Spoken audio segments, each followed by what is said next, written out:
Okay, so you're still not that impressed with closures. You're a tough cookie to crack, but maybe with encapsulation, I can convince you otherwise. Let's create a serious function this time. None of those funny, silly functions that I keep creating. Let's have a const make nuclear button function. And this function will do a few things. Actually, the first thing that it should do is to launch a nuclear bomb. So let's do that. I'm going to create a launch function.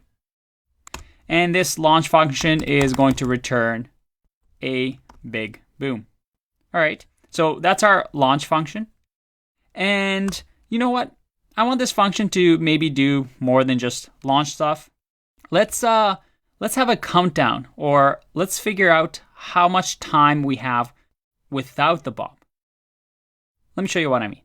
Let's create a variable called letTime without destruction. And time without destruction will be 0.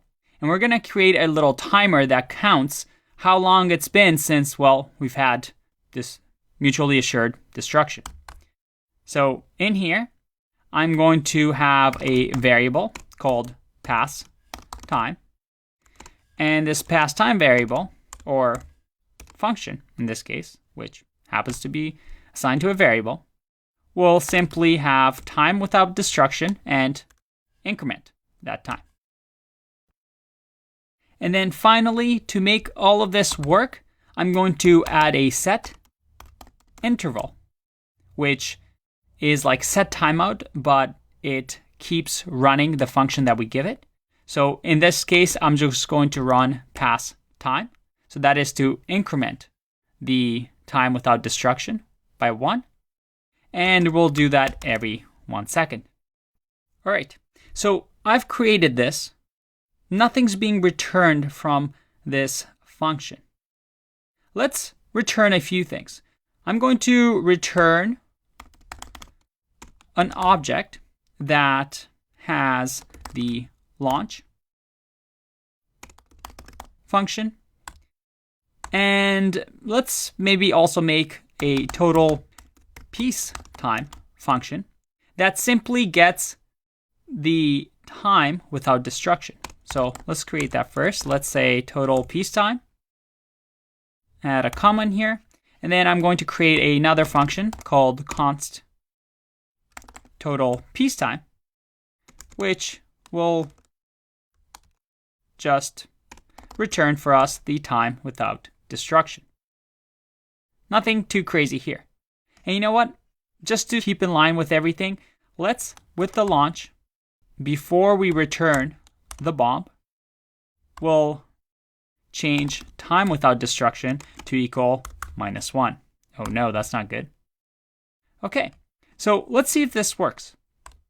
Now I can assign this to a variable. Let's say const oh no. And oh no is going to say make nuclear bomb or nuclear button. And we're going to run this. If I click run, well, nothing happens because we have to actually run something.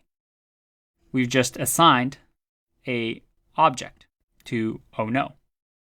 So if I come down here and say oh no dot total peacetime, and I run this function, well, I get 0. This is actually a little funny, but because of the environment that I'm using, this actually, the set interval won't work properly. So let's use the developer tools instead. I'm going to copy this function, open up developer tools, and copy and paste this.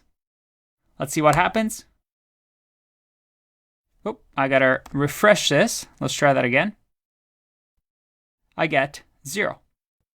If I do oh no dot total peacetime again, I get 12. 12 seconds have passed. What if I wait again and run this? I get 18 seconds have passed. All right, we have a lot of time with peace. That's great. And then I run this again, 24 seconds. But then all of a sudden I decide, I'm going to launch. Oh boy, boom, we have a big explosion. And if I go to total peacetime, well, we're back to 4 again. That's no good, but our function's working. Let's go back here. And let's refresh so we can see the window again. All right, I hope this function isn't too confusing. But let me demonstrate something to you. We used here closures, right? The time without destruction is something that these functions have access to. But we also don't really want people to have powers like launch, right?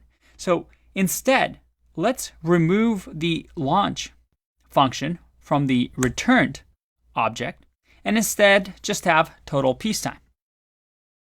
So that if I run launch now, nope, launch is not a function.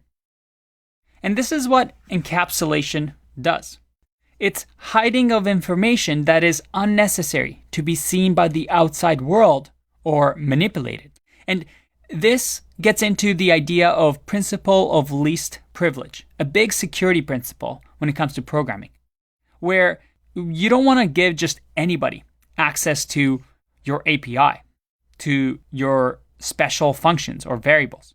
And using closures, we are able to access things like time without destruction that I don't want anybody else touching because I just want set interval to constantly increment that. But at the same time, I still want people to have access to things like pass time so that that pass time function can access the variables that are sacred to me. And this is one of the main benefits of closures, of data encapsulation. And it refers to the idea that some data should just not be directly exposed. And we're able to do that. Now, later on in the course, when we talk about modules in JavaScript, you'll see that classical module patterns, like people used to use with immediately invoked function expressions, use this pattern. And we're only able to do that because of closures. All right, I hope you now truly understand the power of closures. I think it's time for us to do a couple of exercises though. So I'll see you in the next one.